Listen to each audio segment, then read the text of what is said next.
Hello again, Aries. It's November 2015. Dadhichi here from astrology.com.au. And, we've been talking about self-empowerment. We're talking about how you can be the best you can be. And, now with Saturn moving through your ninth house, it's just moved into that ninth house of ethics, morals, religion, spirituality, that type of thing. You will definitely be challenged. And maybe by yourself, which is a good thing, because if you listen to the introduction where I spoke of, self-empowerment resting very strongly on self-inquiry and working on understanding who you are and what it is you want to do, you will naturally come across things in your nature, even historic things that you've clung to over all these years that need to be eliminated. And that's going to be further accentuated by the new moon on the 12th, which is going to take place in the sign of Scorpio, your 8th house, which is the house of deep mystery, rejuvenation, death, rebirth, sexuality, intimacy. All of these things may be questioned. And these new moons and eclipses, they tend to, dredge up all of that stuff from deep within. You also have, as we see there on the 2nd, Mercury moving into that position as well. So that's when your inquiry will really, really start. And by the way, this area has to do with shared resources, financial matters, and that's going to be something you will need to look at if you've been less than happy with the way you and your partner, that's romantic partner, spouse, or business partner, have been handling money. It's an opportunity for you to change that. There are some other pretty important aspects. Venus moves into conjunction with your ruling planet on the 3rd. So there's a lot happening in the first few days of the month for you, as we can see. That passion in the 6th house, which is your working environment. And, Jupiter's going to continue there for a while. So you're really wanting to make things happen there in your working life. You're really expanding. And the passion that you need to do that is very evident in the first week of November with that Venus-Mars conjunction. That's also an indicator for some of you that romance in the workplace is likely, because Venus is your planet of love, marriage, Mars is your ruling planet, and the 6th house is the working environment. It's also health and vitality, so some of you may actually be doing more work at the gym than you are at your job. So there's a possibility for you as well. In any case, we mentioned last month that, this self-empowerment has to also rest on feeling good about yourself, being physically healthy, not being weighed down by physical disability, that sort of thing. Although that does not preclude any of us who are disabled or physically or even mentally challenged to empower ourselves and to feel as if we can be the best we can be. We have to extend our definitions of self-empowerment to include those of us who are not as able as others, because that, look at Stephen Hawking.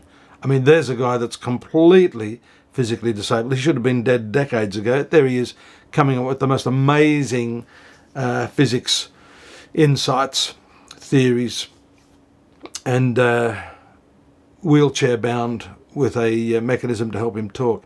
That's precisely what I'm talking about here. So that self-empowerment has to come through this month for you, Aries, through understanding your sexuality, getting down deep into the layers of intimacy that may have been lacking, working with partners in your job, meeting new people who can, inspire you to be self-empowered. There are a few changes of sign by some of the planets. Venus and Mars will make changes. I'm just having a look at the horoscope. That's why I'm looking down, so I'm not being rude.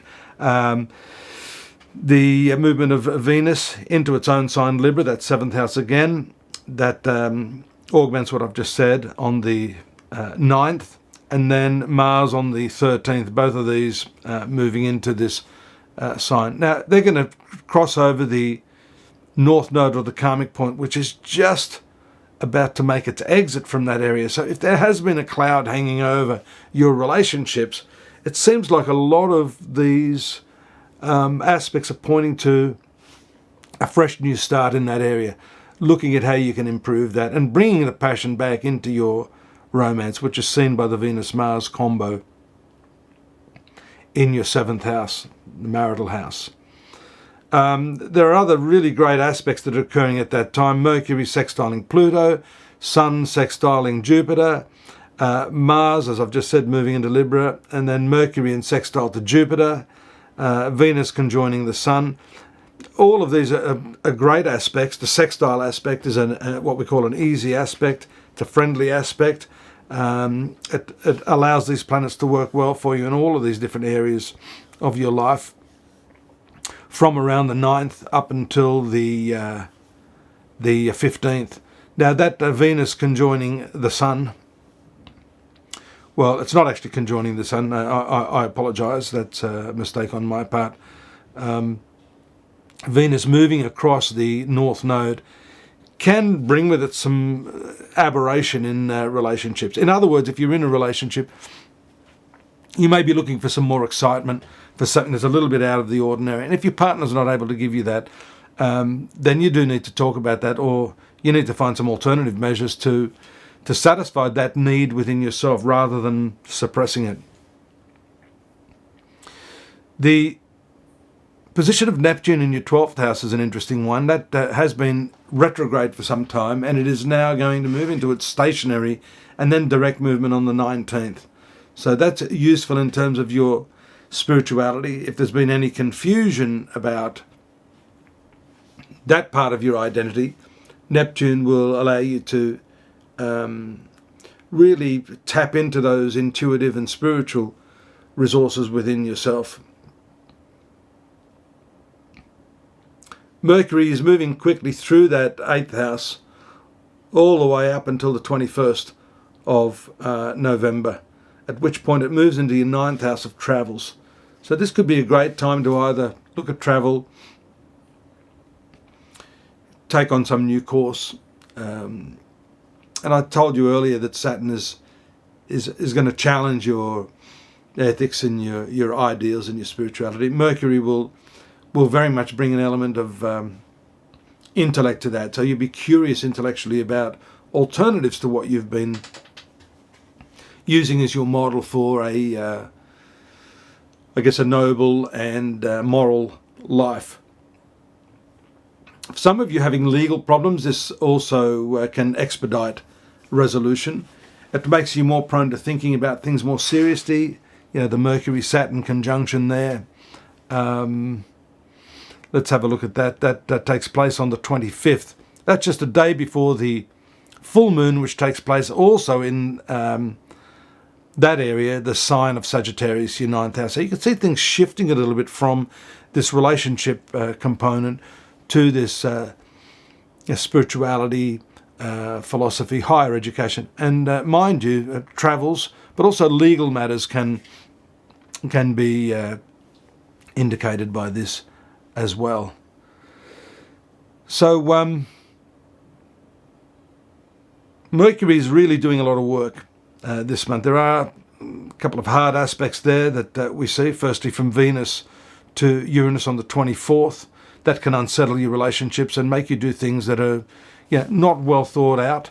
Fortunately, you've got that Mercury-Saturn conjunction that is the opposite. Hopefully that'll act as a counterbalance to that. The square of Mercury to Neptune on the 25th. It's a few aspects on the 25th, all from Mercury conjoining Saturn, squaring Neptune, sextile Sun, sextile Mars. That's a lot. So there's a lot of energy there.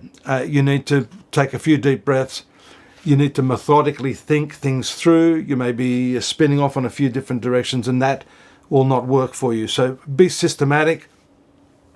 The Mercury-Neptune conjunction is one of confusion. The Saturn sextile Sun on the 29th is nice. That stabilizes a lot of stuff in your... apologies again.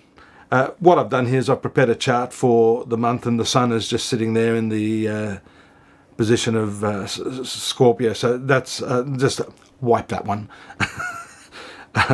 Saturn, is in the square to Neptune. My apologies. It's not to the Sun. It's a square to Neptune, and that is difficult too, because this is where you may run into a position where you're really starting to figure out what it is you want. You're clearing the decks of all that old emotional, intellectual, ethical and moral luggage, and now you want to do something new, but you're challenged there. It's not easy to concretize those ideals that you have. And that's the problem you have up until, and maybe a little bit later than the 26th. The square aspect of the Sun to Neptune also increases that energy around the 30th. So for that couple of days there, you're best not to put forward your opinions or make any rash decisions. And we do see that if you can hold off from that, you're going to have a lot more clarity to be able to make the decisions that are going to work in your best interest and the interest of your family. So I'm going to be back for Christmas month, December. Hope you'll join me, astrology.com.au, for more in-depth analysis on what I've just been talking about. And don't forget, you can subscribe here. And if you've got any personal questions, by all means send them to me, or book me for a reading, or some of my associates there at astrology.com.au. Thanks for joining me, and have a great month. Bye-bye.